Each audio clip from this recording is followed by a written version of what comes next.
Sweet. Hey guys, we are live, and I have Robert from Robert's Guitar Dungeon hanging out with me today. So, Robert, thank you so much, man. You're welcome. Thanks for having me. I reached out and got a hold of you, and you were very gracious to say, absolutely, I will come on. So, thank you so much for Sure. that. Oh, of course. My pleasure. Happy to hang for a bit. So, what's been going on? What's new with you?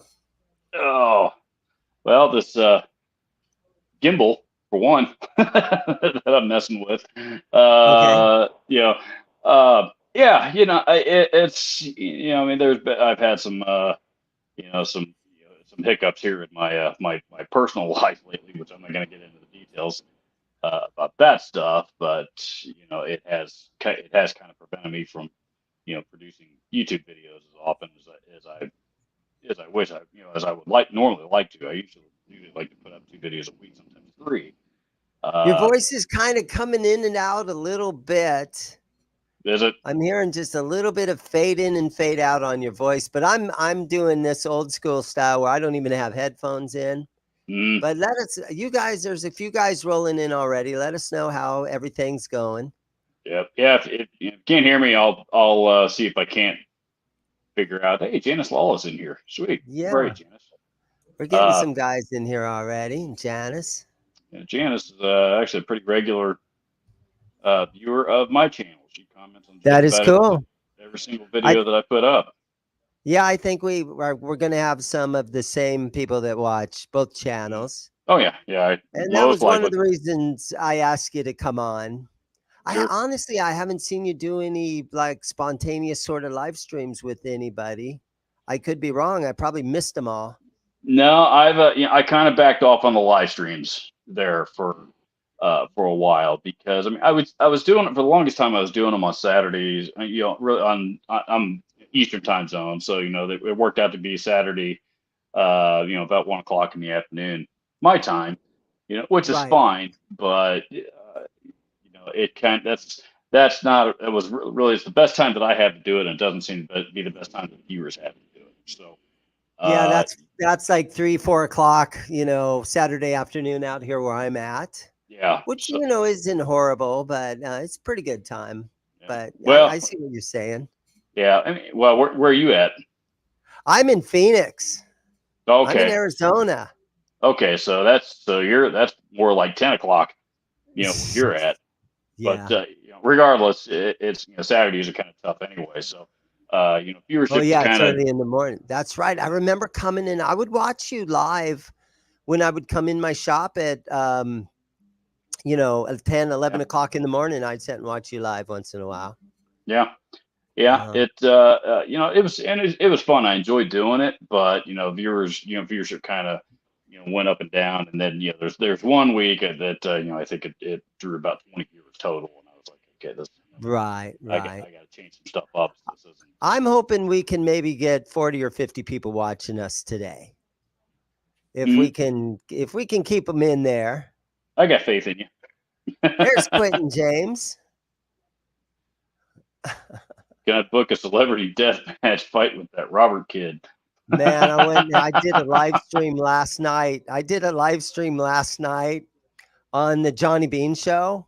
Mhm. And there's a guy named John Mancuda that's on that show. And they literally started fighting like live on the air. And I was like, oh my God, these guys were fighting. Yeah. So, one thing Yes. I've noticed about a lot of your videos is you kind of start off a lot of videos with like a joke. So it's one of those, hey, have you ever noticed? It's almost like a Seinfeld kind of thing. Oh, we lost him again. All right. He's having a little bit of problems with his connection, but here he should be coming back in. Here we Can you go. see me? Can you hear me? I got yeah, you're back. Can you hear me any better? Yeah, you sound fine. Okay. Somebody was So doing I something. was saying there's a lot of videos you start off with sort of a joke where it's sort of kind of an observation kind of a joke. Like, why do they call it this? Or, have you ever noticed that? And so give us one of your good ones or give us a couple of your good ones from some They're, recent they're, videos. they're not jokes. They're unanswerable questions.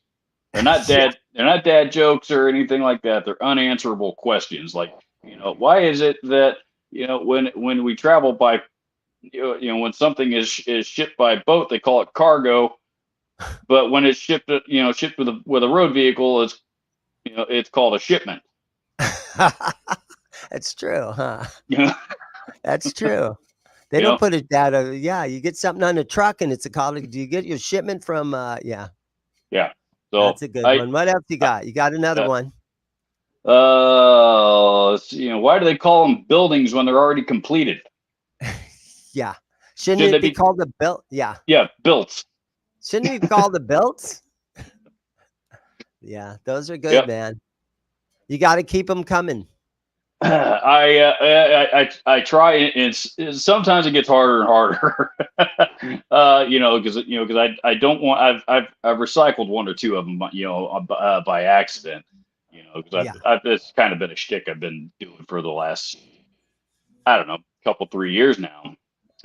And How long's your channel been around? be 7 years in October. Wow. Okay. I started November, in I November. started in 2017, so I'm only in like 4 or 5 years now. Mhm. Yeah, it's YouTube in our genre is a slow burn, man. It Uh, is.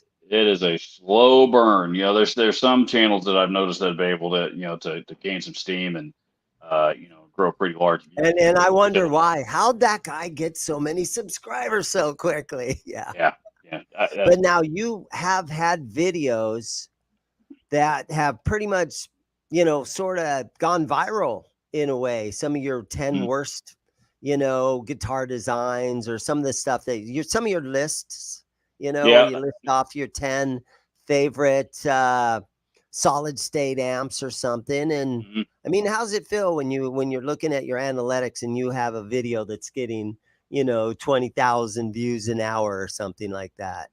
Well, the first one that did it for me, the first one that really took off, and I did a video. I think it was called the top 7 worst pedals ever. It was the first one. And Okay. and at that point, I had been on YouTube for about 2 years. I Okay. had spent 2 years scratching and clawing my way to about 300 subscribers. And and keep in mind, when I started, I knew nothing. I mean, literally, I started from the ground up. My But first you camera. spend a lot of years working in guitar shops, so you had the knowledge already, and you knew you Yeah, wanted to talk guitars. yeah, I had Uh-huh. that. I Uh-huh. definitely had experience in in the EMI business. And I knew I had knowledge, and I knew I had a message to share. But this whole YouTube thing was, an entirely different planet. And really, it's, Mm. I mean, I'm still far from an expert. I've gotten to the point where I can at least turn on the camera and get in focus and, hit the little red button on it. Yeah. You know, Yeah. and I've gotten into a little bit more sophisticated video editing software. I've learned how to use some of that stuff, but Yeah. there's still other guys out there, Brian Bruce's channel, Rip Beards and Gear, for example.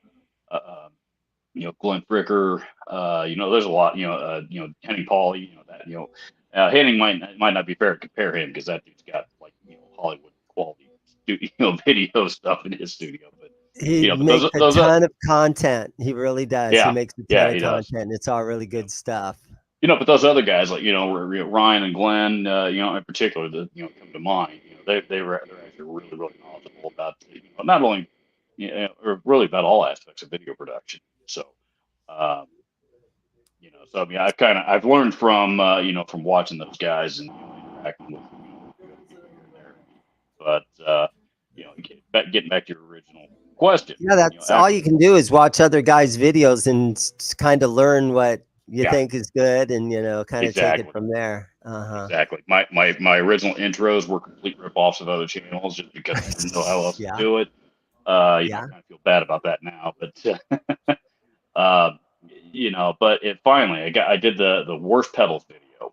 It Uh-huh. was about, let's say, right at about the 2 year mark for me, if I recall.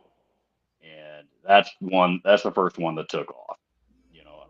And Uh-huh. all of a sudden, I know I didn't think anything of it. I was just had a wacky idea, so I'd turn on the camera and shoot a video on it. So it gets posted, and then all of a sudden I noticed about a day or two later, man, I'm getting, what is with all these troll comments? I'm getting trolls all over, I'm getting trolled all over the place. There's a lot of Right. people that are suddenly really pissed off about this video. I mean, what is going, so I went and I Yeah. looked at I pulled up the video itself and looked at the analytics, and all of a sudden it had like 5,000 views or something, which, to me at that time, I mean, that was like a gold mine, you know. Hey, the trolls, Uh, they don't hurt, honestly. The more action that a video gets, even if you've got 100,000 people yelling at you about some pedal, and mhm. it's all good. Oh yeah, no, yeah, absolutely. I make fun of them and I engage with them maybe maybe more than I probably should. But the truth is, I embrace them because if the trolls are hitting your channel pretty regularly, you're doing something Right. right. So It's true. Yeah, you hear stories about Alice Cooper getting booed out of every bar he used to play, yeah, and yeah, that was all good for him. yep. Who's laughing now? I know it, right? Yeah. So, So hey, my buddy Rock Daddy's in the chat. How are you? And I know Kurt 5150. How are you? what's up, everybody?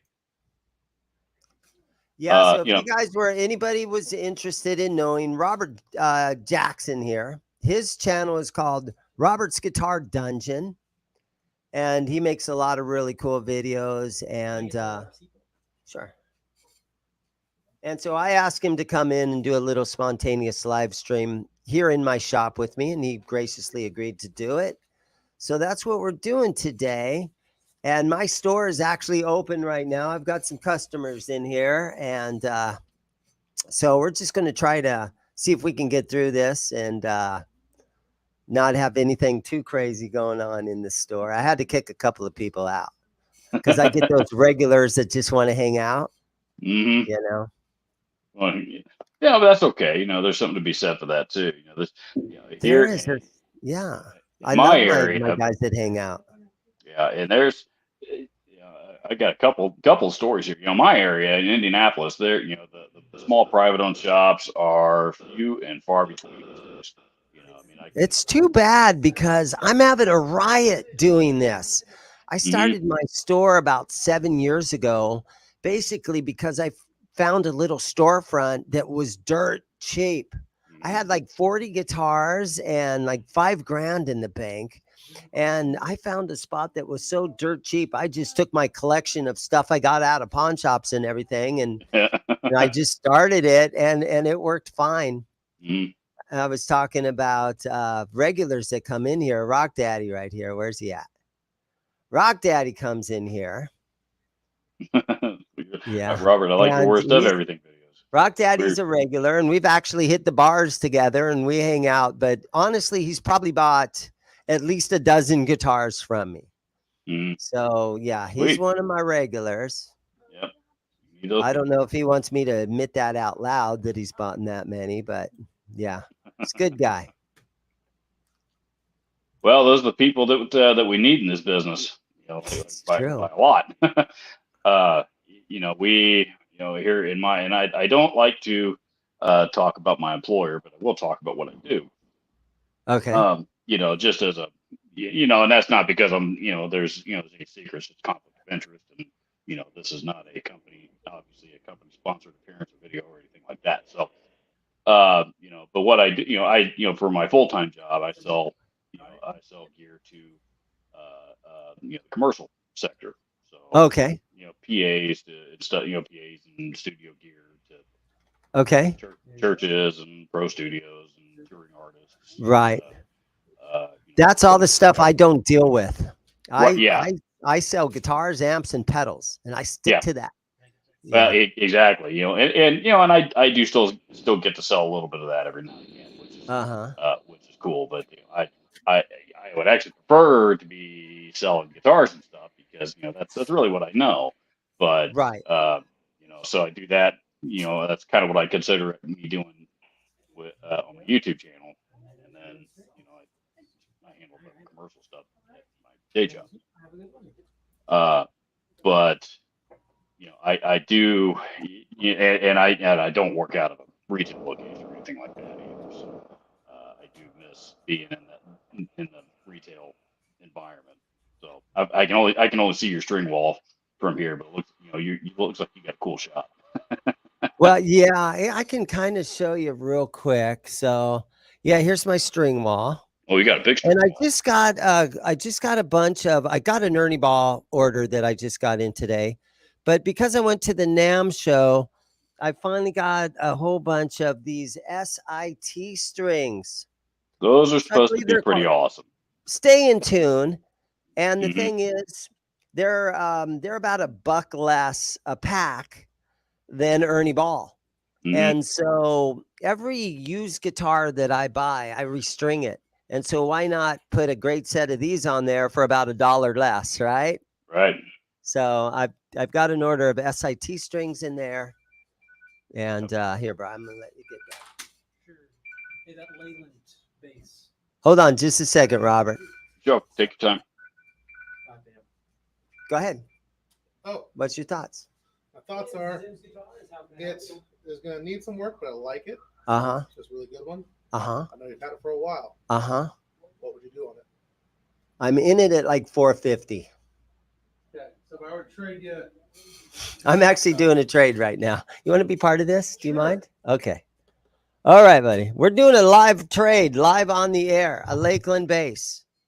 A And Lackland? again, yeah, Lakeland. Lackland. Is it Lackland or Lake? Pronounced Lakeland, but it's spelled Lackland with a It's you Lakeland. remember back to grade school. It's got the long bar thing above the A, so that you pronounce it like a long A. Now, Robert, you've been in a lot of music stores and stuff. What should I price this bass guitar at? It's a 5-string. You need the bring it up a little bit closer to my Yeah, let me camera. see it. Is that a USA Is it a No, US? it's Korea. Korea. import? It's a Skyline Oh series. man, Now, What don't model? talk it down too much. Don't talk it down too much. what model? It's just Skyline series. Doesn't give a model. Skyline series. Skyline series. Ooh, Skyline Yeah. series 5-string active. ooh. Needs a setup. I would want to do a little bit of research on it, just because I haven't seen one of those in a while.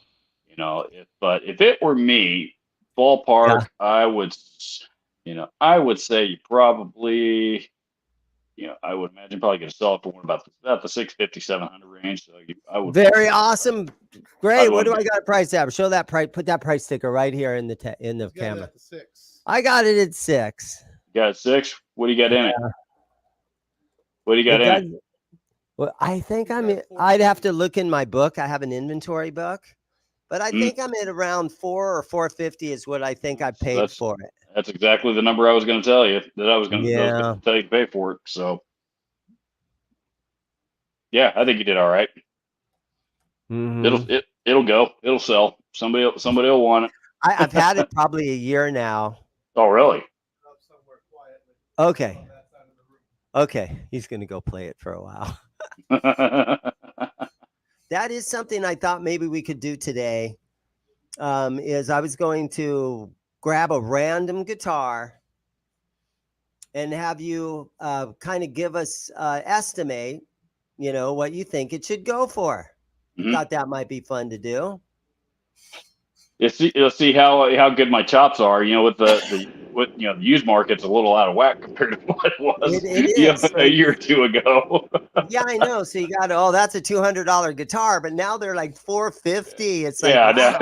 no. And I still have some price tags on a lot of these guitars that I'm calling them pre-COVID pricing. I still have a lot of that. Brian had me a random guitar, some over there somewhere. Pick me something random. We're gonna quiz Robert a little bit, Grab something pointy. and even something pointy. Brian, I know this thing right here in the front. okay. Something pointy, and you guys in the chat, you guys can That's not pointy. leave a little leave what you guys think it's worth. Okay, so here we go. Here's our first quiz. Okay, so you see a blue crackle thing. Uh-huh. And this is an Aria Pro 2. Ah. Okay, What, it's pointy. what's the model? It's probably Japan. I have no idea what the model is. What's it say in the doesn't headstock? I saw the Aria Pro 2. Oh, okay. It says an XR series electronics. Okay. Electrics. Let me see No if I made can. in, no made in stamp on it. No, but I think it might So, be Japan. yeah, if there's no made in stamp on it, the chances are this Japan are pretty good. In which case, that one I No, would I venture. don't have a case, so don't add the case. Okay. Well, I would say it's still that thing's in phenomenal shape too. Well, it's got some issues right here, and there's a little black Sharpie on it to try to hide a little bit of it right there. Okay. So it's not as phenomenal as when you get it in the light. You can see that it's got some miles on it. I think the frets. Oh, I'm sorry. The frets still look pretty good. Like there's not a lot of, fret wear on it. It still looks pretty good. It's got the binding. You got the inverted neck here. And what's on the neck plate?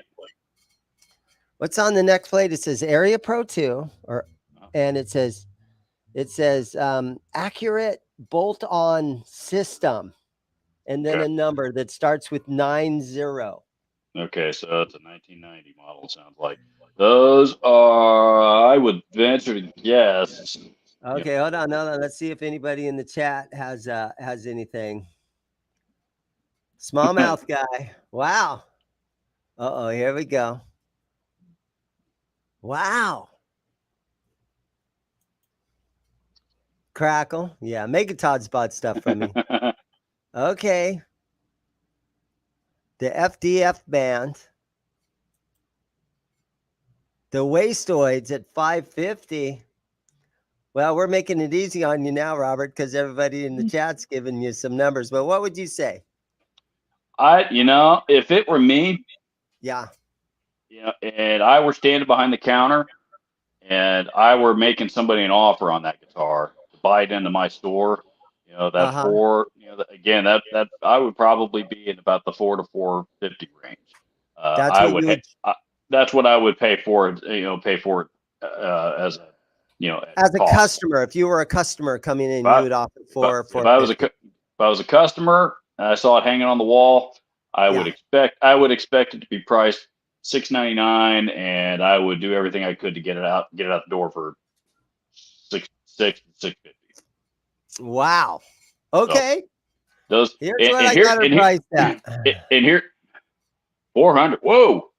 $400. Wow. Here's why. Hey, now you got to keep in mind, I'm in Mesa, Arizona. I'm not in Hollywood. I'm not in Miami. I'm not in Seattle. I'm out in the middle of the desert here. Mm-hmm. Yep. Believe it or not, I've actually got a couple of customers out there in your area. Yeah. But I'll tell you why I say why I say that 650, 700 range. A couple of people said 500 there in the chat. If it were a year or two ago, I would have said that's a $500 guitar all day long. But with the way that there's two things. Number one, made in Super Strats, made in Japan Super Strats from that era right now are really, really hot. People have suddenly discovered. Guess this is early 90s? Oh yeah. Mm-hmm. Early 90s Japan, $400. There it is, guys. Yeah. You can call me during normal business hours. Yeah. Don't call me at night. I pay for. Well, I've got a soft spot for Aria Pro 2 guitars. My first really good guitar and the second guitar I ever owned. I still have it, as a matter of fact. All right, I got another cool one. I'm going to give you a clue. It's another Japanese one, and I have it hanging right here behind me. Good. I've been wondering about that guitar. Okay. All right. Ooh. So this thing, Brian, you'll have to take care of this guy. This is another made in Japan. Hey, man. And this is another. This one is a Fernandez. Okay, look at that. You got the red paint on the headstock. You got the paint on the neck. You got the nice cutaway here in the back. That's a You can higher see end.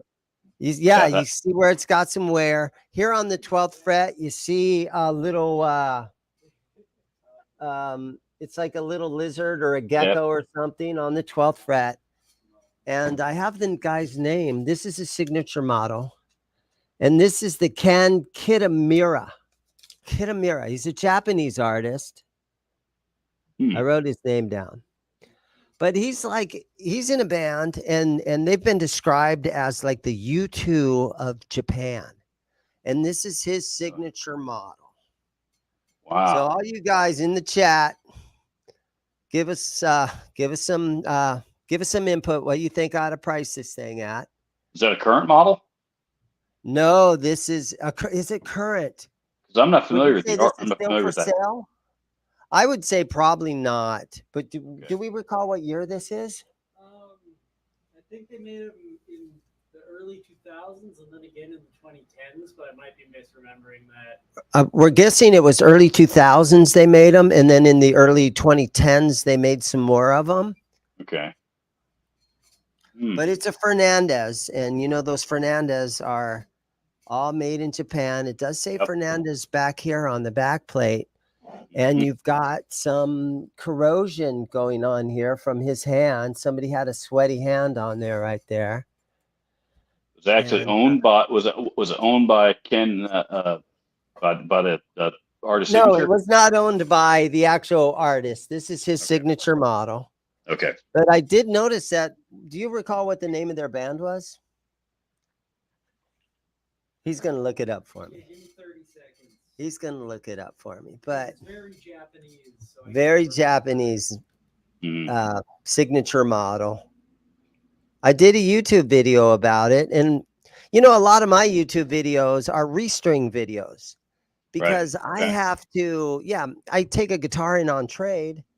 I have to restring the guitar and shine it up. And so why not let the camera roll? Right. You know, while you're restringing a guitar. Yep. And so I got to restring them up anyhow. Arc and seal. Okay, let me see. Can I get more way down there in tiny text? I don't see it.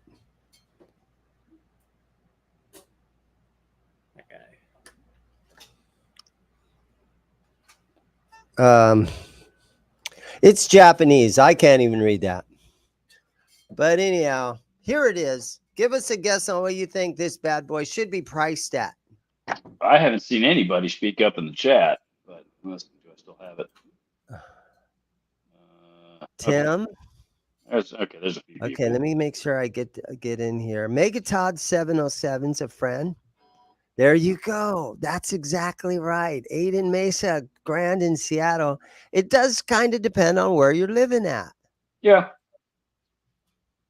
It does. Well, I don't know. It does if you don't have it listed on the interwebs, you know.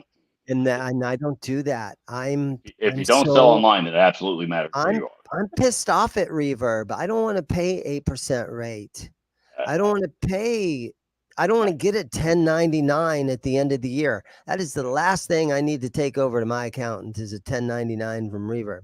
I quit selling on Reverb and buying and selling on Reverb a few years ago for that reason. You know, well, not for that reason, but that was one of them. Right. This might be a harder one for you, for everybody, including you, Robert, to kind, because it is one of those signature models that nobody's really seen. Yeah, well, that's the thing. You know, I mean, I think a lot of people are familiar with Fernandez, but you know, a lot of people like First Act. You know, a lot of people aren't aware that when people hear the name First Act, they think either the cheap Walmart guitars because that's what straight out of Walmart, or they think the cheap Volkswagen guitars, which they strangely have a cult following. I hate those things. I think they're garbage, but there's people who love those things. But those are generally the things that people think of, and they don't realize that First Act actually made high end $3,000-$4,000 custom shop guitars. They did make some good guitars. Yeah, they made a lot of good guitars. One of the guys from Mastodon, I think, had a signature model for a while. But So Oh, really? Fernandez, yeah, Fernandez are kind of like that, except Japanese, obviously. Oh, Fret Yeah. Level Midnight's got it. Here's the band. Here's the band. The Arc and They are CL. in CL. This is the guy's signature model from that band. And and honestly, this might be the only one of these in America right now. I have no idea. Yeah, There's that's probably not probably that it. many in this country. Yeah, see, I think you're probably a pretty good bet. Honestly, I think most everybody in the chat's right. I think you're looking at 1,000, maybe even a $1,200 guitar. 1,000's probably Yeah. a little bit more realistic. I got it priced at Ooh. $700. I know. Maybe I'm shooting myself in the foot on this one, huh? Yeah. And I don't. Yes, man. Something like that is hard because It really is. is it is it worth $1,000? I think I think it could be to the right person, but who the hell's the right person? And is he going to come walking in your door? Walking through your door, and to check it out. All right. And that's the as guitar shops, that's the gamble that we take. It is. It's a gamble. buying Everything's a gamble. Yeah. So, I mean, with every single used guitar that you buy, that any store buys, if you pay $400 for it, there's a chance that you are going to end up having to sell it for $300 to $350. You'll take that thing to your grave with you if you don't. Right. So you got to move stuff. Yep. Sometimes you just get, sometimes you just get it wrong. It happens. Yeah. Yeah. So it's not the end of the world if it happens, but you try really hard not to let it happen. Well, sure, because the odds are in your favor. The more used gear that you buy, because most of it you're going to be familiar with, you're going to know what it's worth and what you can sell it for. But it's the it's kind of the the more rare oddball stuff like that, that can be difficult. But the more of that stuff that you buy, the more of it you attract off the used market, and that is attractive to people, make people want to come in and check out your shop.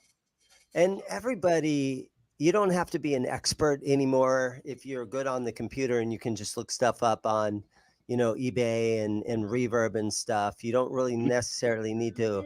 Back, before the internet, you had to have all that knowledge in your head to know if you were looking at a fake Gibson or a real one. You used to have knowledge. Nowadays, you can look everything up, but that Fernandez is really hard to look up. So yeah. Okay, so this thing just walked in. Wilshire. Yeah, and it's the Epiphone. That's the current version. Okay, what year is this thing? 1970s, based on the backplate and everything. This is 1970s. Ooh, so. Bro, where'd you get this at? Holy Nikes! On the backplate and the pickups and the pick guard, I think it's a 70s. They had a 2008 reissue, but that looked a little different, I think. Well, this is strange. This is very strange. Something really cool just walked in. And so it is an Epiphone. Look at looks like original tuners on there. USA? How would we know? It'll likely be stamped on there. Oh, well, no, it's got the made in Japan on the back plate. Okay, so that's Japanese market. Okay, still. Ooh. 4 of them. Wow. For about 5 to 6. Okay. Yeah. So there's 4 on Reverb at around $500 to $600. Yeah, that's what's sold. There's one. That's what's sold. Sold listings. We always look at sold listings. You don't look at what guys are asking for them. And I've actually found eBay. I've actually found eBay is a little bit more. eBay completed listings is a little bit more accurate than Reverb. There's a guy asking $1,200 for one. Yeah. And because it's a Japanese guitar from the 1970s, so why not ask $1,200 for one, right? Right. But he can ask $1 million for it. That doesn't mean it's worth that. What are you hoping to get? I was trying to sell both of those together. Let me see the amp. We're doing this. We're doing a deal live on the air right now. Sweet. I think it's from Harmony. It is. He's got an old Harmony amp with it. So it does and you got these both from the same lady? No, I had the amp. Oh, you had the amp. This isn't from the same deal. No. You got a good deal out of that. Well, sometimes if you get the amp with the guitar, it helps to age both of them. Yeah. No. Do you see it? I'm not sure about this. It's just one of those old vintage things that probably sounds like ass, doesn't it? Actually, it has a cool tone. Does it have a good tone? It has really good tone, actually. Is it tube? Actually, it's really good. There any tone. tubes in this I'm thing? moving. I don't think there would be, or there'd be an open back. Oh, and no. it's a little solid Solid state state. amp. And Solid it's from state's gonna be it says Harmony here on the back. That's like when they first started doing. So it's probably 1970s. Yeah. that or late 60s. Yeah. How's it going? Good. How you guys doing? We're doing good. How are you? Good. So, hold on one more minute, guys. Hold on. Go ahead. Oh, okay. So, like my G and my B string, it's like they're not ringing out. Oh, they're fretting out. Yeah, Let me see. you know, and stuff, and you know, it's like I can't tune it, whatever. It's like I blank. Oh, It's just sorry. giving me like a blank, whatever and stuff. And it's like, yeah, it's not, you know, like from the first fret, no number, stuff like that. It's the same tone. Just need a setup on it. The Okay. truss rod's too tight. Okay, what the what's rod? What? The truss rod. Oh, okay. Oh, that. Put an oh, Allen that- wrench in there and loosen that. oh, okay. All right. And then cool. and your neck's got too much of a back bow on it. Oh, okay. Oh, okay. Cool. 'Cause this- I can do that for you if you want me to, and I'll put new strings on it and I'll make it play really nicely. Yeah, I would love for you to do that, but I mean, Okay. I'd love to learn how to do this. Like I got this from you guys back about 3 months ago or what, Oh, right? You know, and stuff. okay. I bought this from you, and I've been, you know, kind of this is my first guitar. Right, I started take playing it to the back and stick an Allen wrench in there Okay. and loosen it a little Sure. bit. Okay. And hand this back to Okay. okay. Sorry about that, guys. We're doing business. I'm doing a live stream right now. So That's yeah, it. Brian will help you. Oh, awesome. Thank you. How about that, huh? Pretty some cool, days man. some days you sit here and there's just nothing to do. So you're like, okay, I'm gonna do a live stream. Let's say Wednesday at 4:00 in the afternoon. Nobody comes in Wednesdays. As soon as we click the go live button, it's like filled up with people. Ain't It's nothing just wrong one with of those that. things. I know it's fun. That's that's a good sign, man. You know, that's a good sign of a cool guitar shop. And That is. that's another thing that I highly recommend any of you guys. Everybody in this chat is our age, right? We're in our 50s, right? How old are you, Robert? 44. I'm 44. 44. He's a young one. But I'm a little bit older than you, but I highly recommend opening your own guitar shop. You guys will love doing this. Robert, I know you would love doing this when you get in a place where you're like, you know what? I'm going to try to open my own guitar shop because it's a ton of fun, and you probably have enough inventory hanging on your walls where you could probably get started. I know there's going to be a lot of regret. Oh, I sold my whole collection, but every day if you get your buy, sell, and trade, you know, you get your. I don't even remember the first 40 guitars I had. Yeah. You know, and you get your buy, sell, and trade license in most cities is like $135 or something. Yeah. So for all you guys that are looking for something to do, once you sort of are close to retirement age, open a guitar shop, right? You can do it. It's a lot of fun. It's a lot of fun. All right, I'm gonna take off. I couldn't connect with it the other day, but I was close with that one. But the input jack needs to be replaced. On the Lakeland? No. Oh, which I one? couldn't get that one to stop buzzing so terribly. It needs like a full setup. I But can. then Okay. the PV over there, the fire Oh. stuff, it's cool With the stuff. P90s. Yep, but it needs a new input jack. Nothing major, but I'll be back to talk. Okay, to you here. come in You're when not being famous. you know? I'm not being famous, man. I'm not being famous. I'm just sitting here. All right, man. I'll talk to you later. Okay. Yeah. So okay, I'm back. No, you're good.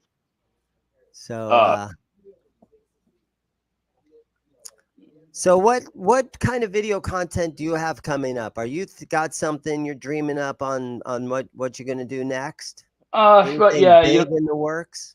kind of, sorta. They're got what, like I was mentioning earlier. Between we had a plumbing mishap at our at our house, and our house flooded. So Oh then man. then COVID Uh-huh. decided it was going to take a trip through my entire household. Uh, A few other things, stuff like that. So uh-huh. my production schedule is way behind right now. So I'm Okay. working on a demo this week that I will hopefully have ready for you guys on Sunday. On a couple of pedals from you might have seen the Cool Music brand is what they're called. They sell they're like budget pedals. They sell them on Amazon. Oh. So they sent me a couple of pedals that I'm doing a Oh, demo for cool. them. And there's I'm horrible at doing pedal reviews. I've done a couple and they're just not good. I've it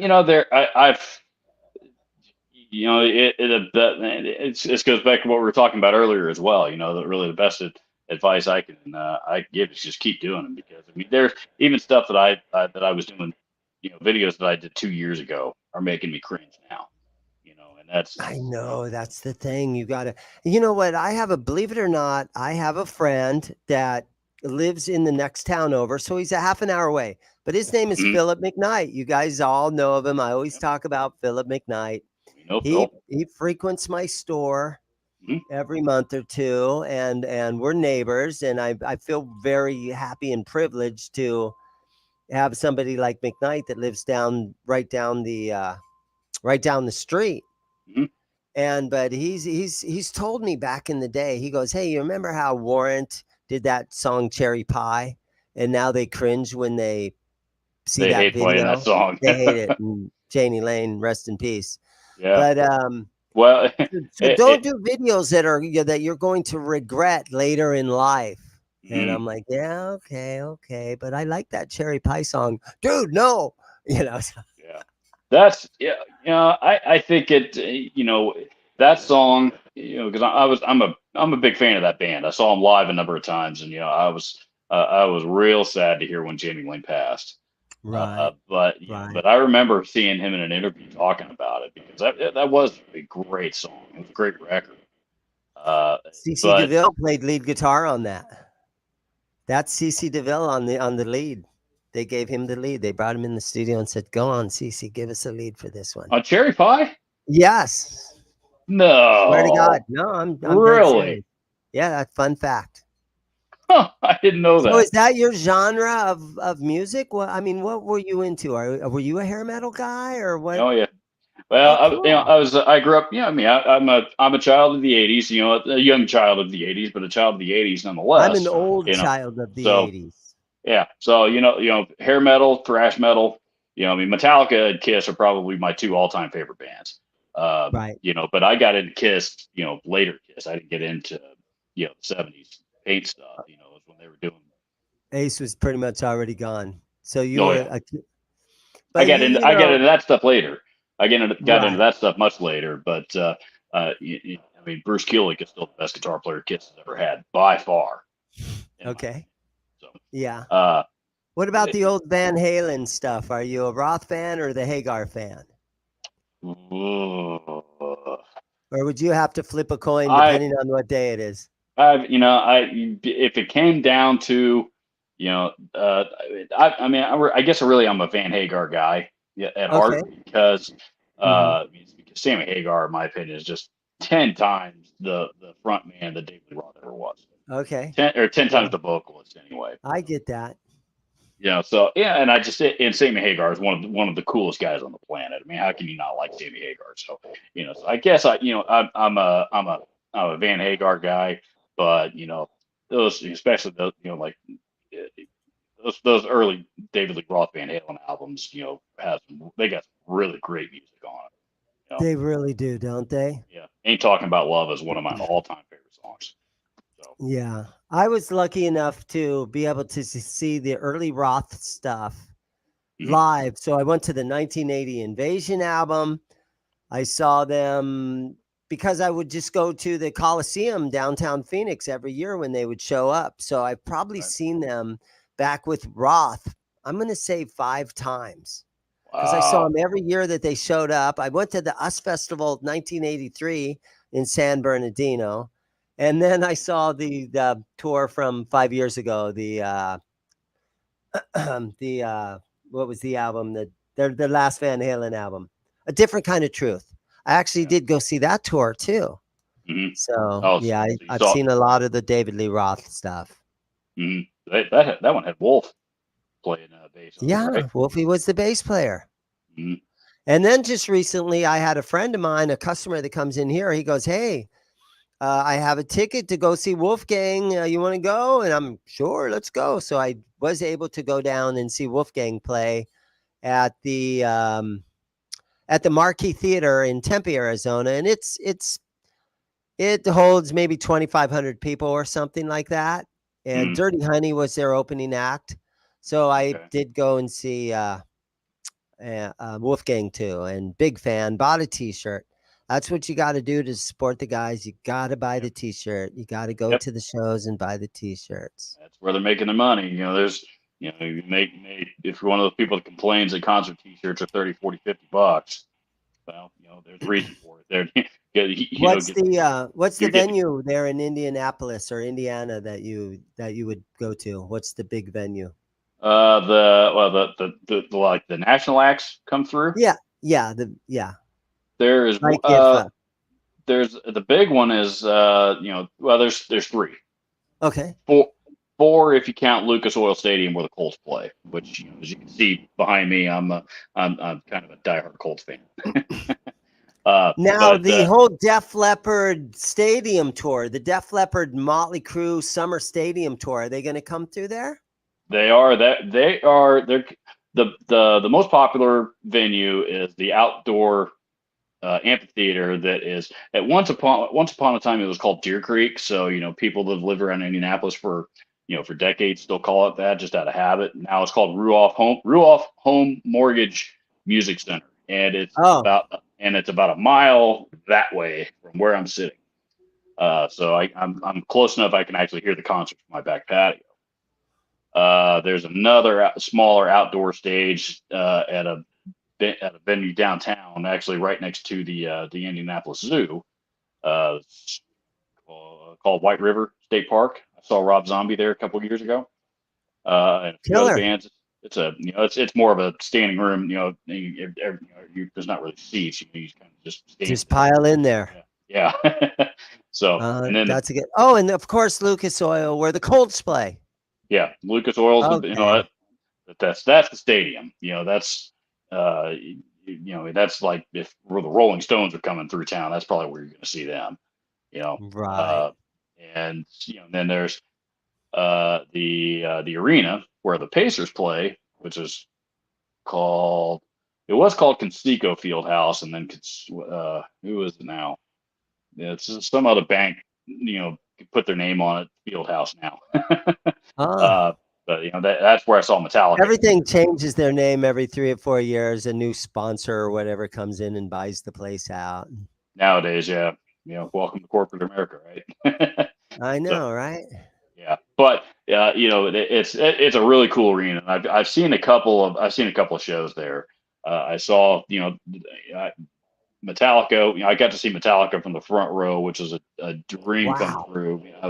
I was in tears by the time I walked out of there because that was a dream I'd been that I never thought it would ever happen for me. I But saw Metallica on the Black that was 1991 or the Black album, when they were 92, something like that. when they were doing the co-headlining tour with Guns N' Roses. No, I Faith. missed that one. That was a year earlier or a year later or something, maybe a Okay. year later. But yeah, I missed out on that one, which I still am like, damn, I should have went to that one. Well, I did see him on that, but that was the last time I saw him. And every time they come through Right. Indy since then, something always came up and got in the way. And It gets tough to go out all the time. Yeah. I'm trying to So- tell Rock Daddy here into buying me a ticket to the Def Leppard Motley Crue when they're here in August. August 25th, I think it is. coming here in September, I think. So, and I think they're at Deer Creek right up the road. So, I may have to, get off my ass and go see them. Are you a big Def Leppard fan? Oh yeah, oh yeah. Oh, are you They're like super big, or just they're good for what they were back in the day? But are you I mean, super big. No, to be honest with you, I mean, there's other okay? bands in that era I'm into more. But but Right, I've always enjoyed Def Leppard. I mean, right. it was. I mean, one of the songs that really that really inspired me to want to play guitar was "Pour Some Sugar on It." And you're old enough to remember There you go. when that song was out. It I was am. you Yeah, couldn't turn on a radio without hearing it. So it's almost still like that. yeah, Yeah. and that record, I had it on. I had that album on vinyl, and I wore it out, and then I had it on cassette tape, and I wore it out, and I've got a CD running around here somewhere still of it. I mean, Did you Hysteria, listen? that was Yeah. some of the stuff they did after the later albums that they put out weren't really my thing, but Hysteria in particular, that was one of the albums. That album was part of the soundtrack of my childhood. So, I was more of the Pyromania. well, The that's a record right Pyromania before guy, yeah, because again, Pyromania, MTV was such a big thing, and then you could see Photograph on MTV, you could see Fool, and then again, It's Too Late for Love was on that record. I mean, everything. Yep. Probably 4 or 5 huge hits on that one. What about Motley Crue? Of course, you bigger Motley Hard. Crue fan than Def Leppard. Oh yeah, diehard Motley Crue fan. Diehard Crue fan. And I'm sad to hear that. I don't know, and I don't know if I haven't confirmed this is true or not, but I heard that Tommy Lee recently broke his hip or something. So they've got a fill-in drummer right now on the tour that's probably going to end up. Here's what I think what happened, and I saw a video on this last night. Is him and his wife were vacationing a week or so before the big summer show started, and he was carrying all the luggage coming down some stairs in a hotel somewhere, and he tripped and he fell down the stairs. So, thank you, man. Yeah. So I think that's what happened to Tommy Lee, but they have a replacement drummer, but Tommy's the kind of guy where it's going to only take maybe a couple of weeks until he's full on again, because he'll be like in all kinds of pain, but he'll say, fuck it, I'm going to get me out there. Yes, he will. Yep. What about Poison? I do want to go see Motley Crue one more time, just because the truth is most of those guys hate each other, and I mean you just don't know when's going to be the last time that you're going to get to see them again. That is true, especially looking at Vince and Tommy have never gotten along. But I'm just thinking Mick's looking old, and Mick's not looking so good, and so but he's playing great, and they're sounding good. Yeah, Mick Mars one of the most underrated guitar players ever. What do you want for it? Yeah. Great band. I think you said $350 for the guitar and the $350. You want them both?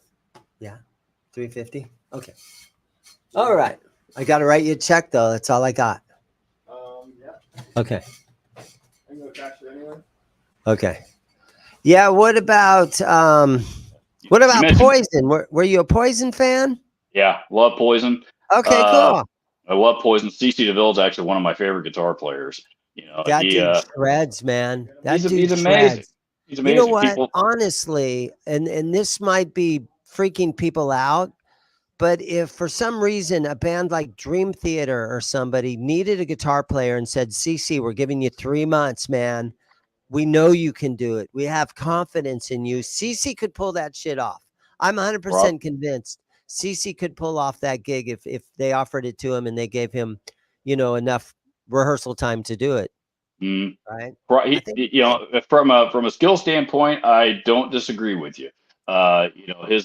His personality, on the other hand, he's a little more flamboyant for Dream Theater. If you've ever seen Dream Theater live, John Petrucci's pretty reserved. He just kind of stands on stage and wails on his guitar, and Well, I'm just thinking of one of those type of bands that are like progressive metal, right? That are just like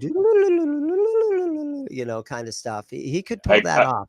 He He is absolutely could. super underrated. Mhm. Well, what a lot of people don't know about him, don't know about Poison in particular. I think most people are familiar with the story of, Brett and Bobby and Ricky all, loading up the car in Pennsylvania and, Driving to driving out to LA. Yeah. driving to LA to make it, Yeah. just like every other Tom, Dick, and fuckhead Great with a guitar story. back in the 80s. Yeah, Yeah. great story, and of course they did. But, when they went into the studio for the first time, what a lot of people don't know is, of course, they recruited CeCe by then. He was the only one that had any kind of real professional recording experience, and he had to teach all those guys, like recording 101 basics, like playing to a click track and keeping time, stuff like that. If Mhm. CeCe would not in build it was not in the band recording with them, that first record never would have happened. So, Yeah, it was I just remember because I was around in 87 and I Mhm. was in the years of my life where I was starting to date girls and stuff like that. Yep. And I remember just the girls would walk around with Poison on a Poison. cassette. And I even remember before it was even the actual cassette that was sold from Enigma Records or wherever it came from, Mhm. girls had like bootleg Yeah. Poison cassettes, and they would turn me on to this stuff, and I was like, man, these girls are so into this, talk Mhm. dirty to me and stuff like that. So of course you start listening to it, and I was always one to be, wanting to be part of the party. So any old Van Halen, any Poison, any of that stuff, it was such a fun party It for was. us It was. back in It those was a. It days. was a great time. It was a great era of music. Uh, I don't know that we're ever going to get to live that again. Because there's, the industry as a whole has changed, of course. Not just stylistically, from Right. musically, but from a from a business standpoint. If you get signed by a record company these days, it's not nearly as big of a deal as it was 30 years ago. Now it, But if you it know means what? anything at all. But you know what? Our generation had, the generation before us had their Led Zeppelin and the Doors, and our generation had that Right. 80s hair metal stuff.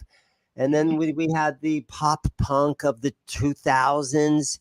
And my kids, man, if they were at a Fall Out Boy concert with Weezer and Green Day, and that was the best stuff ever. And if me as an Yeah. older guy, I'd be no, you got to listen to Def Leppard, and they would think I was crazy, Yep. So Yep. every generation has their stuff, Oh, sure. and Sure. Of course they do. yeah, But and they're just as for us, big, and yeah, it was, and I was, fortunate that I got to see a lot of those bands live. right, Some of them are still around, and some of them are still doing it. So yeah. opportunities to see them are still, still plentiful, at least for the moment. Very, very fortunate. 'Cause that's another thing that I've noticed is changing. I mean, the bands that are young and current, right? Of Hmm. the current era, they don't. And again, just because the way the business has shifted, they don't have the great big budgets for the big tours and and that kind of stuff. With the pyro and the Yeah, it's a whole what. different thing. I don't even know how it works nowadays, but it seemed like back in the old days, you'd play a gig at the Whiskey a Go Go and you'd get a record deal, and they'd invest money into your first Yeah. 4 albums. And after that, if you didn't have a big hit song, then you were done, Right. and you owed them all this money. Right. Nowadays, you have to put stuff on YouTube, or I don't even know how new bands. That's Yeah, Spotify. I don't even know how it's got to be tough for the new kids. between Spotify and iTunes. I don't produce any content for those those venues because number one, I'm a very amateur studio producer guy. I mean, what you hear in my videos, that's as good as it gets. So I'm not a I'm studio guy at all. But there are a lot of people younger, a lot of them are a lot younger than me that are producing full length albums on their laptops. And they sound killer. I know it. You It's know. amazing what comes out. And you mentioned Glenn Fricker. He does Mhm. his live stream where he listens. He gets all these people sending them those demos, And Yeah. Glenn will sit there and listen to him and say, "Oh, your kick drum's too, spongy, and your snare could come up a little bit." And Mhm. and that's a fun live stream to watch, is when Glenn Fricker does us. It is, and he's got a really, really sharp ear for that kind of thing. I don't, I would listen to it and say, and I'd be like, yeah, it sounds pretty good. It's okay, and that, quite honestly, I think this sounds like shit, but or Yeah. this sounds really, really awesome, great job, and that's about the extent of my knowledge. So Yeah, I'm not I that good with recognizing a good guitar tone from a not so good guitar tone. I know what I like and what I like to Yeah. hear, but Glenn Yeah. Fricker will say, "Oh, his tone is crap," and I'll be like, sounds okay to "I me. don't know, I kind of like it." Yeah, I don't hate it, Glenn. Yeah, I agree. Hey, there's Lawrence from LPD Pedals.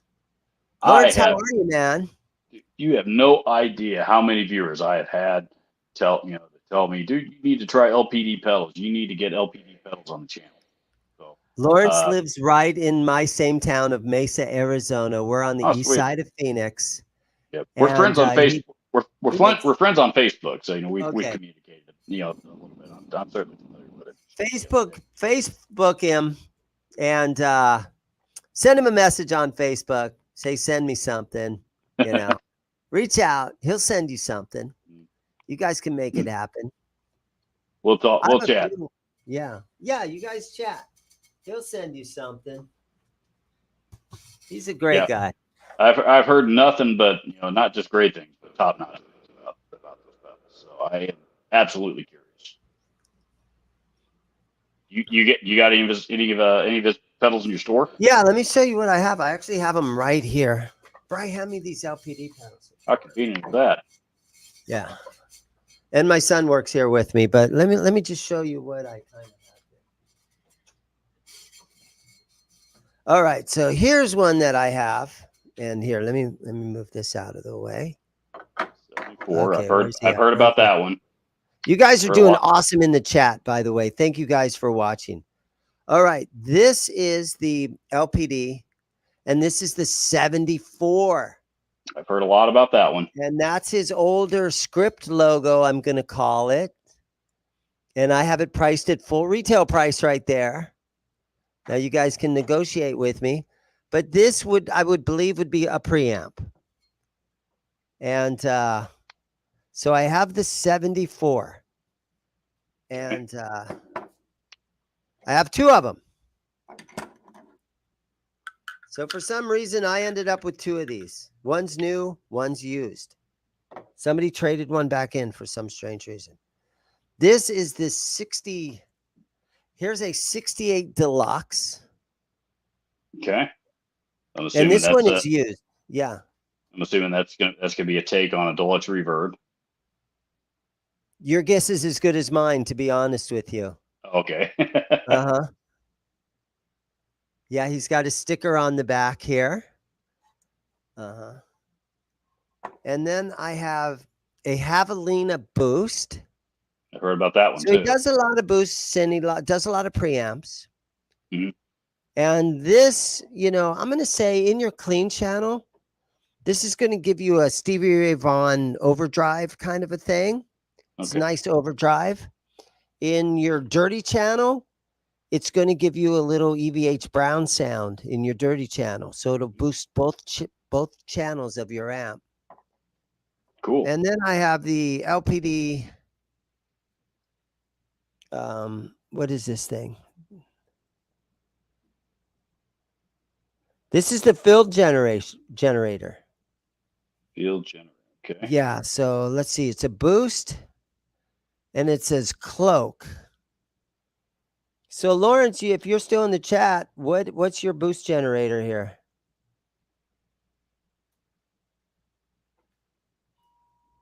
If he's still in this chat, he can describe this to us. And then I have a LPD, which is just a this is the a buffer. So if you have a 25-foot power cord or your cable's 25 foot, and then this you can add two cables together and stretch it out 50 foot, and this will it's a buffer. It'll give you a good signal. Okay.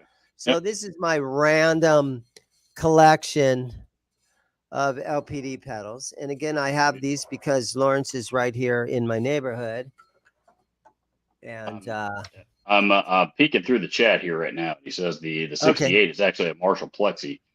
There you go, a Marshall Plexi. Lawrence, thank you so much, and I apologize and the SEP with field my generator. stupidity on what your pedals are. The SEP field generator is a compressor. Oh, I should actually write that on the back. Lawrence, thanks again, man, and I do apologize for my very cool stuff. Stupidity on this stuff.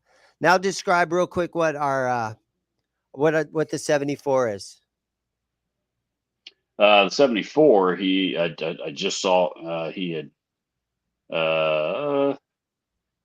let's see, somebody talked about the 87. That's the one that I've probably heard about the most. That's the one everybody's telling me that I should try.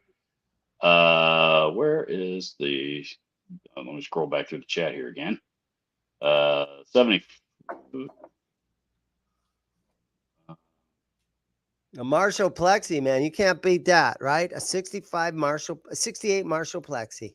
The 68 is the Plexi. 74 is a metal face Marshall. So, according to Lawrence in the chat, so 74, which would be 74, if memory serves, that would have been the first year that that the Plexi went to a PCB as opposed to hand wired, if I remember correctly. So. So it sounds like it's probably based on that early PCB Plexi circuit. So 74 is it's this 1974 metal face Marshall. So. And again, I'm not gonna try to do any YouTube video demo stuff on this stuff because I honestly don't know. And I'm horrible at doing that kind of videos. So there is that, Lawrence. So don't worry, Lawrence. I'm not going to try to demo any of these. Yeah. Because that would turn out bad. Chris, how you doing? Next, one more week and I'll have them. Yeah, so I have a few of these. Very cool stuff. Thanks for sharing those. What is the most recent piece of gear that you've acquired? Oh boy. That you feel like sharing with us? Let's see. I've got, there's those two cool music pedals I told you about earlier that they sent me. You'll see those in the video here this week. Another smaller pedal company called Hagerman Effects, Hagerman Ampersand Effects, I think is the official name. They sent, I've demoed their pedals before in the past as well. They sent me a couple more this week. Nice. Are they local to your area? No, he's actually in Honolulu. Those are wow. Those pedals are built in USA, but they're made in they're a Hawaiian company, and they're pretty cool. They're a pretty neat company. I just Google Hagerman pedals, Hagerman. Hagerman pedals. He's recently expanded his product line. Jim Hagerman is his name, and he's building some pretty cool stuff. He's got some unique features on all of his pedals you don't see anywhere else. So, and I'll talk more about that when you see that video here in a couple of weeks. But as far as stuff that I've gotten for, myself, like that I actually bought, my wife and I, and I keep meaning to tell the story and I keep getting distracted and talking about something else. But about a month ago, my wife and I decided that, we took a long weekend trip over Memorial Day to the Asheville, North Carolina area. And, we originally went out there just because we wanted, trip to the mountains and, it's a good place to take the dog with us, that kind of stuff. But what we discovered when we got out there is it is an awesome music community. There is a lot of killer music, killer bands in Asheville, North Carolina. I did not expect it. So one day as we were walking around, there's this area in downtown Asheville where there's all these kind of cool little shops and stuff, and we stumbled across a pawn shop that was really really cool. So it was like a high end pawn shop that sells like they're not like your typical easy pawn that's that's just selling stolen car stereos and power tools and right. They've actually got some cool stuff and a lot of cool used guitars and musical instruments. So they had a Black Star pedal, the HT Dual that I've been looking for one of those for a long time, and Hand me my Black Star pedal in that case right there, if you would, please. So they sold me an HT Dual. I may have paid a little bit too much for it, but it was such a cool shop I didn't care. So I've got that. I've got some new sets of Ernie Ball strings that they just that they just released. I'm going to do a video on that stuff here as well, and I actually have another crate amp that I'm going to do a video on. All right. That you're going to see, and it might be another couple weeks yet before I can get to that one, but that's all stuff that I bought with with my own money, and the crate video. I'm not going to say what it is just yet, but the crate video that I'm is probably the one I'm looking forward to the most. Cool. Is it a Blue Voodoo? No. Blue Voodoo? Okay. No, I do own a Blue Voodoo, and I did a video on that about a year and a half ago. I did a video on that one about a year and a half ago, and then a few months ago I did a video on Crate Stealth, which is the tube amp they did before. That one's like late '80s, early '90s, I think. Oh yeah.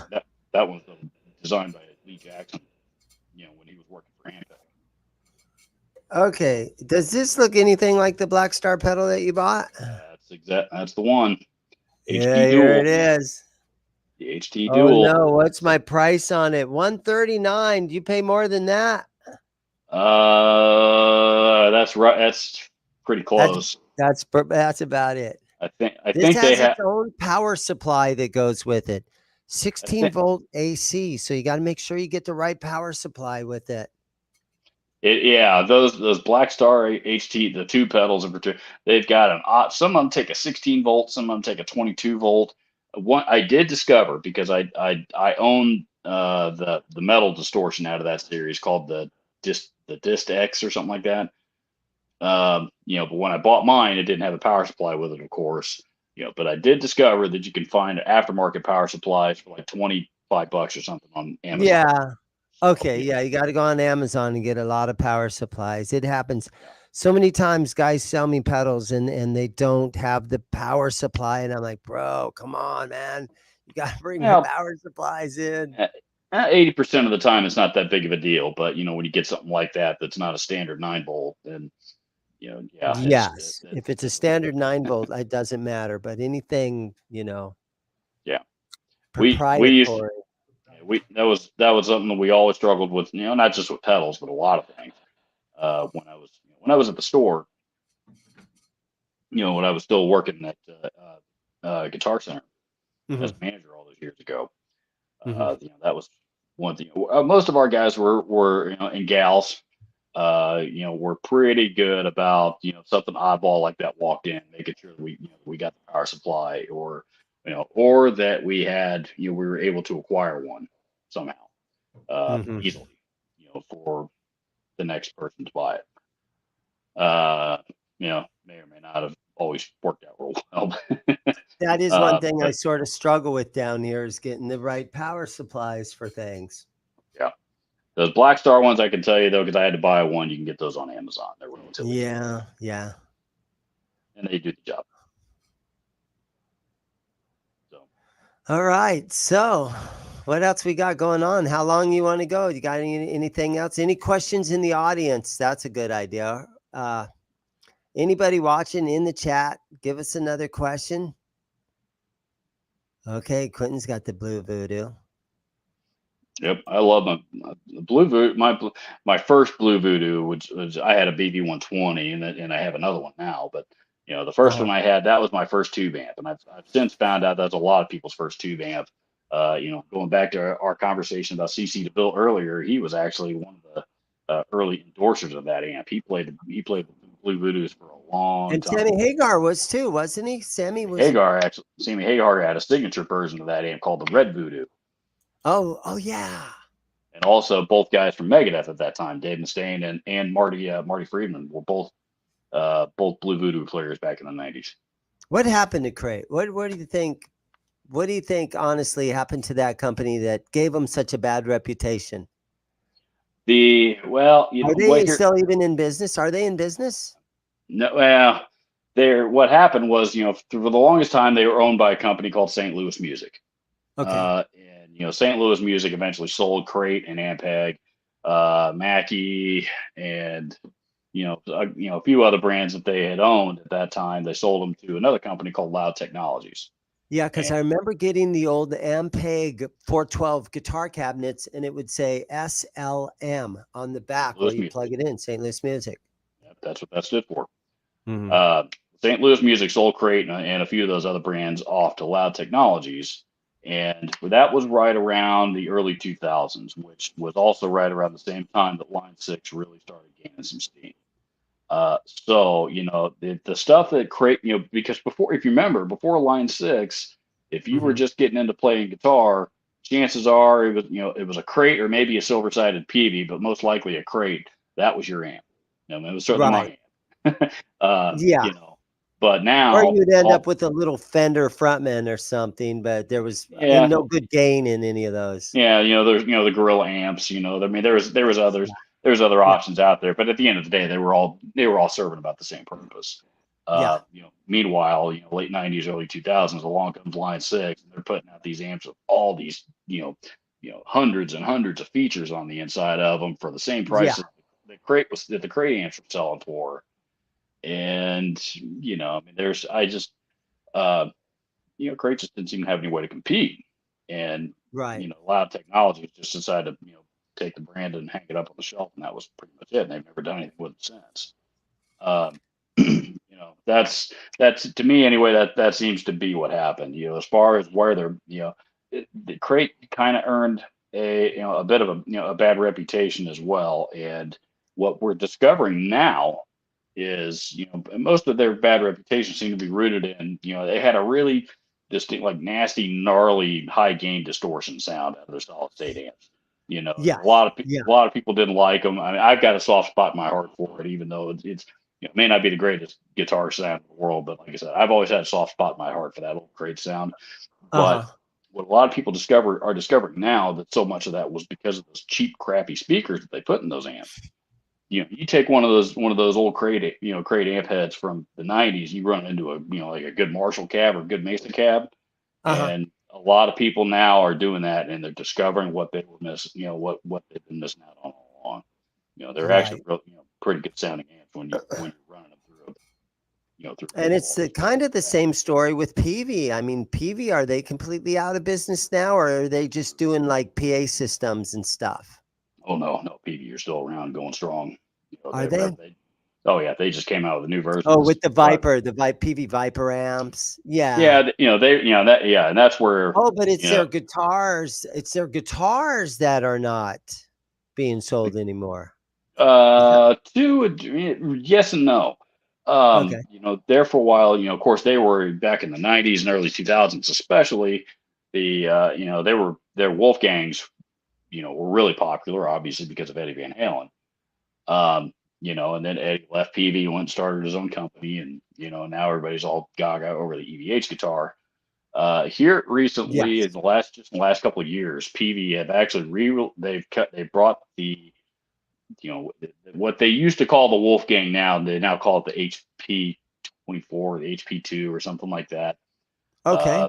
They're being manufactured over in France, of all places. And they are still like the Wolfgang body shape and everything. They're Wolf. No. Yeah, I mean it's a Wolfgang is what it is. Oh, okay. Wow. It's the old Peavey Wolfgang. So, much like the amps, they don't, Eddie Van Halen and now the Eddie Van Halen camp, they own the rights to the 5150 and the Wolfgang names. So PV. That's why PV had to change the name of the amp to the 6505. And the guitar they're now calling. I think they're calling it HP 42, or that might. Never, I might confuse that with Henning. Oh yeah, I can't, well, I can't remember what the model is. Right. It's HP something that they're calling it. I want to say it's like the HP 24 or HP 42 or the HP 2 or the model name, the current model name escapes me, but for all intents and purposes, it's the old PD Wolfgang. I get you. That's cool. So, but that's the only guitar that they're really making right now that I'm aware of. So, they're definitely much more in the amp and PA. Are you a industry. big fan of all the EVH stuff, like the new Iconic or any of that? Have you messed with any of that new EVH stuff? I haven't had a chance to mess with a whole lot of it yet. It's Mhm. there right now. All the EVH amps. If you go back through history, and this is one reason why I love the MI business, because I love the history behind behind guitars and amps and all that stuff. If you Mhm. go back, the 70s, and certainly the 80s, if you weren't playing a Marshall, you weren't playing, right? Right. And then he moved into the 90s, and then it became the 90s and early 2000s. Then that was the era of the Mesa Boogie dual And rectifier. even the Ampeg stuff, as far as guitars, a lot of guys had the Yep. Ampeg stuff going in the Yeah, 90s. they And they did. started scooping the mids on everything. Yeah, they did. And then the late 90s and early, in 2000s, it became the Mesa Boogie dual rectifiers. Um, Right. and Was that the now, And Justice? Was that the Metallica And Justice for All no, sound? no, the Metallica sound has always been the Mesa Mark series.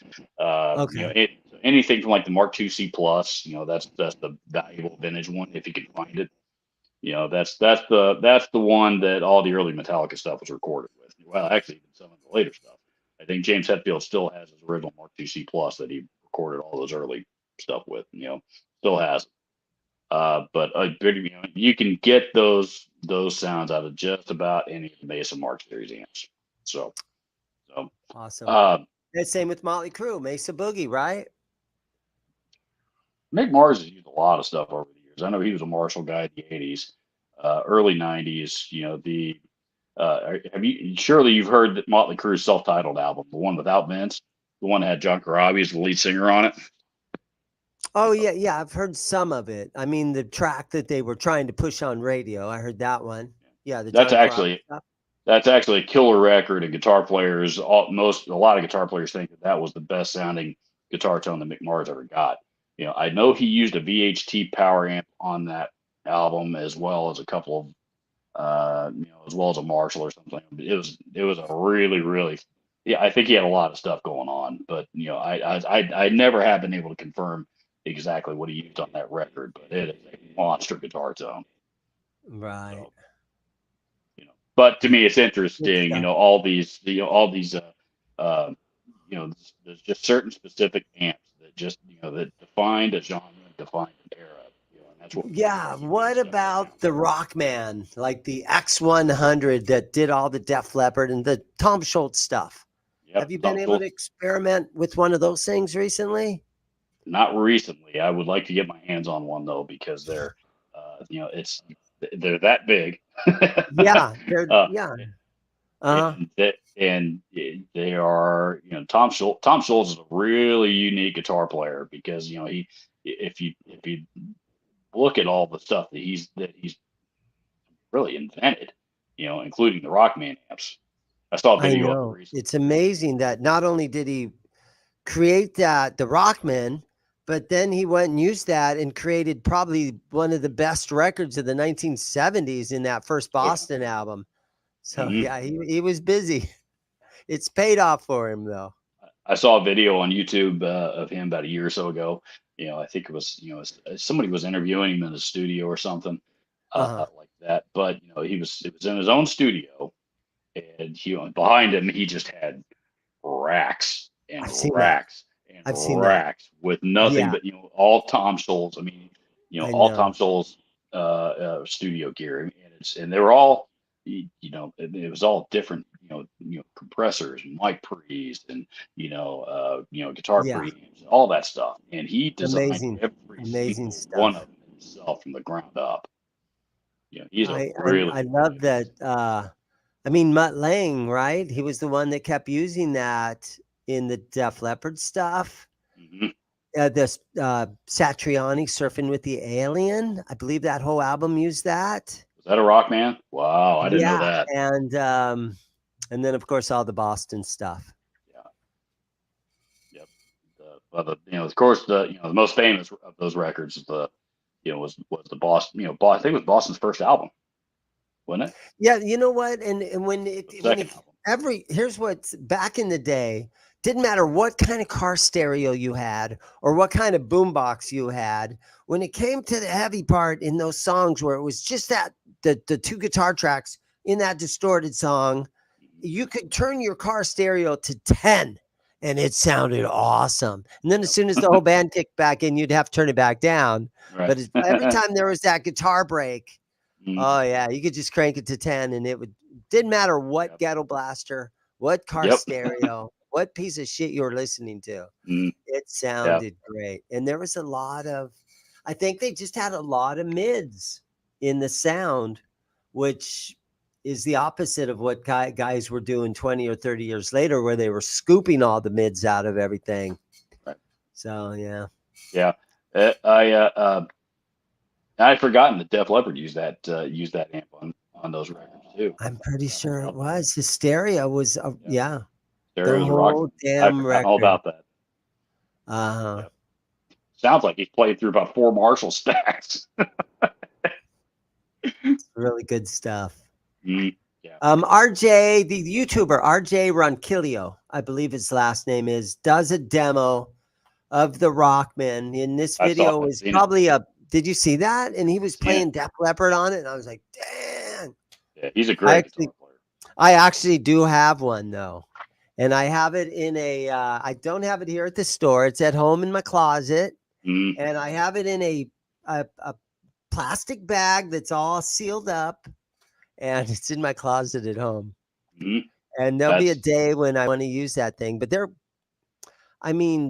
or 3 years ago, when I got my hands on that thing, it walked in my store. And the guy's like, I brought in all my old pedals for you. And I saw that thing going, damn. Ooh. And but I was trying to be like, oh, okay, cool. Yeah, and and trying to give my poker face. But I took that thing and I got it in a plastic bag, and it's in my closet, nice and safe at home. We used to see those things, all over the place. Shops all over the place. Because they would break. Mhm.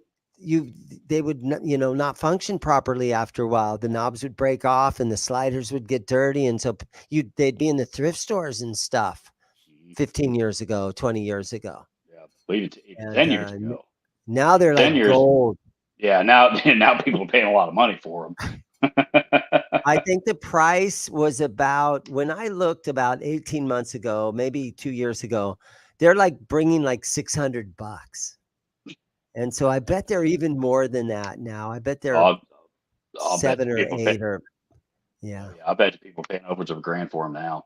And 10 years ago, you could buy them for $100, $150, all day long. I had a guy come into my store about 2 or 3 years ago, and this was at my old location, and he actually had the Klon Centaur pedal that he bought in like years and years ago. And this is the pedal that's, guys are giving like $5-6 grand for. And he walked in, look what I got, man, showing me. And I was like, wow. And, I hate to be that kind of guy, but okay, his name was Joey, and he's a friend of mine. I feel really bad about this because he's passed away since he's come in, and his sister has all his gear. Okay. And I feel like a total asshole for even saying this, but man, I wish his sister would come in here and sell me all his gear because he had. Because you probably get that Klon cheap. Yeah, he really does have a Klon Centaur.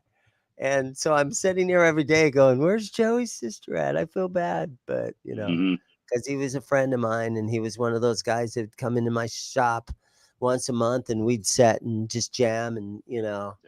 and talk I about everything. And he had a great guitar collection, and he played with the Pointer Sisters, and he played casino shows, and he was an amazing guitar player. And it broke my heart to hear that he died.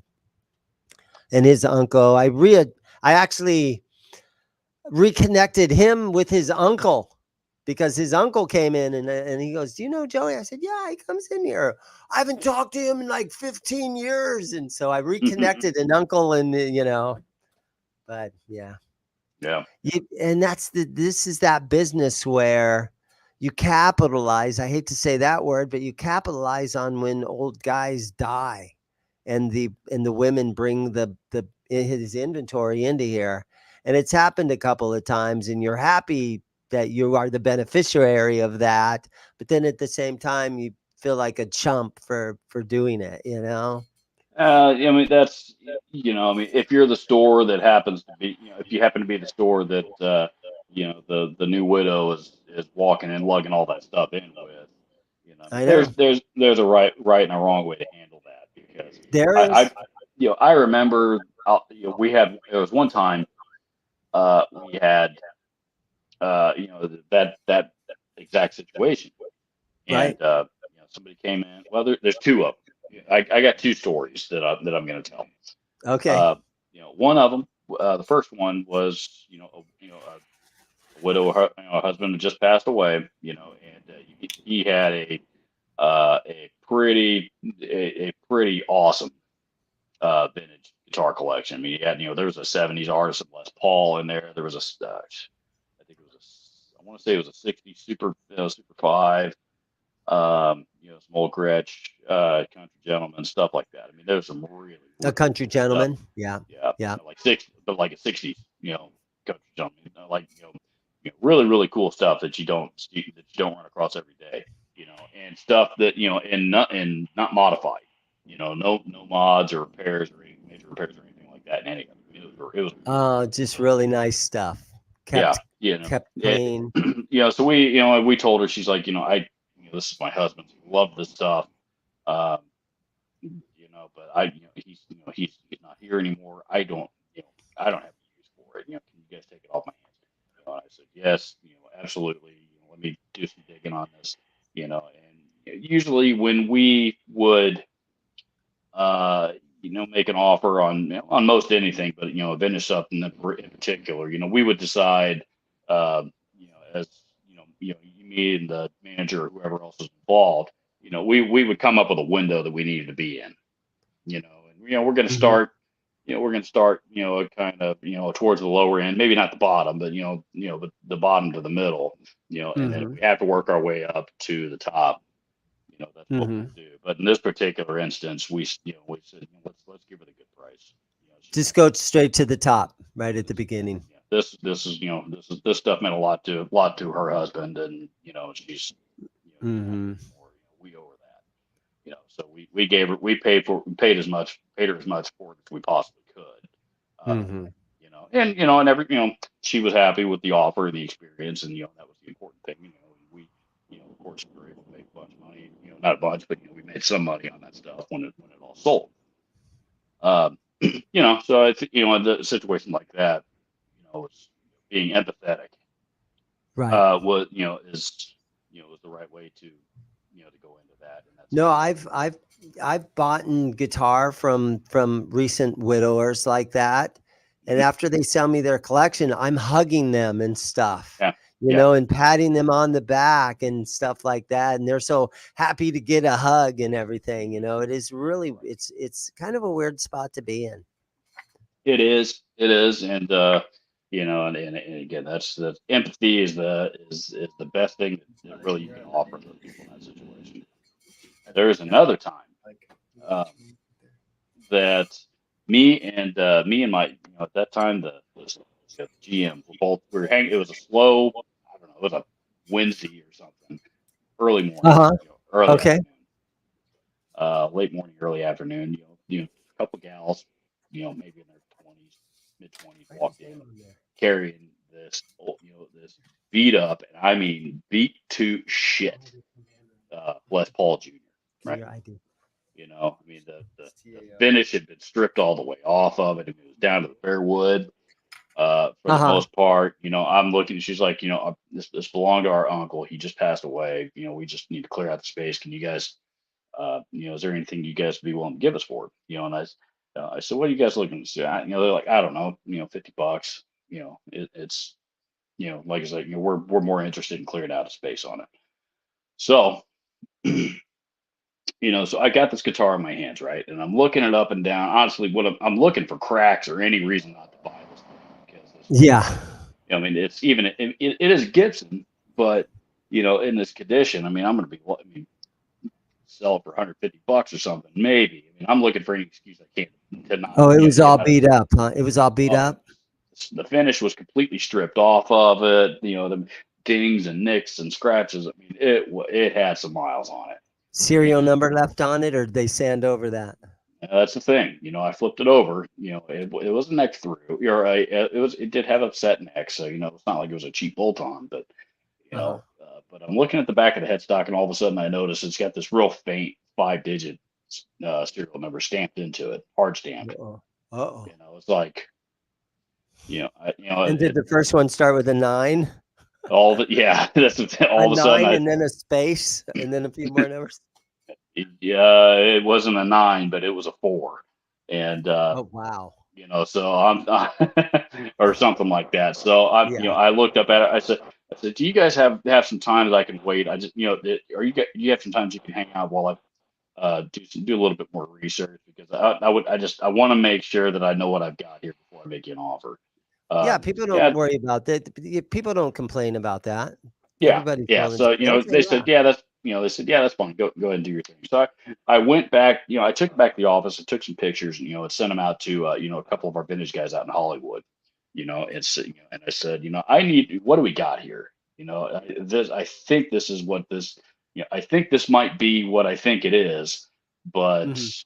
you know, I'm not. You know, I'm not 100% sure. You know, and they did some digging on it, or you know, they took a look at the photos that came back. And said, yeah, you got yourself a 54, you know, a 1954 Les Paul Jr. You know, that Wow. thing's worth, Cool. I think worth about $5,000. Headstock injury or anything?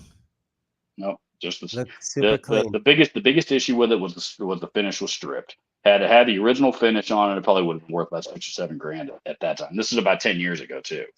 Yeah. So, you know, I mean that's probably a $10,000 guitar. Yeah. But you know, they said, you know, it's about 5,000, you know, about a $5,000 guitar. You know, so you know, they said you offer this much. So you know, I took the guitar and I hung it up in the office and I walked back out to them and I said, to, you know, the two gals that brought it in and I said, Yeah, unfortunately, that's one of the things you do at Guitar Center is you hang the guitar in the back and then you walk back out front and give them that offer. Then that way the guitar's not still sitting in front of them for them exactly, looking at it while you're giving them the offer. yeah, That's and that's something I exactly don't do here in this little That's store, but that's exactly the reason why you do that because you know yeah, if they have a visual of it, it's you know it just has a tendency to invoke a lot of personal emotions in a lot of people. That wasn't that's the right. case. That wasn't the Get case the here. emotional stuff out of there. Yeah, Mhm. but I walked back out to him and I said, you know, unfortunately, you know, I in good conscience, I cannot pay you $50 for this guitar. Will you accept 3,500? And you know, of course, their jaws hit the floor, and you know, they were like, you know, Nice. what do we got here? You know, and I explained, I said, Uh-huh. this, you know, this is a, you know, this is a pretty valuable guitar from the 1950s, is what this is, and That this, is super cool, man. yeah, That is a this thing great becomes story. pretty valuable. So, you know, I told I tell that story all me and the GM that you know, my GM at the time, he and I are still friends. That's his favorite, you know, one of his favorite stories to tell as well. And So did you you know, did you hang that guitar and sell it right out of your shop there or your store, that location, or did you ship it to Hollywood? no, we sold it locally. Well, Oh, you know, we sold it out of our location. I can't remember. I think we shipped it out somewhere to some dude in Georgia or something. I don't remember what it was. You know, oh, there's Guitar been Center several. online used. Yeah, Okay. yeah, yes, that's where usually. I mean, most people, diehard vintage collectors, people that got that kind of cash, they're not just Yeah. going to pull the trigger on it, on an online purchase, but they'll see it there and then they'll call and they'll ask questions. They'll ask for more photos, for more detailed photos. They're asking more info on it. Is there any modifications that you're aware of? That kind of stuff. And then they'll make the decision. Then they'll buy it over the phone.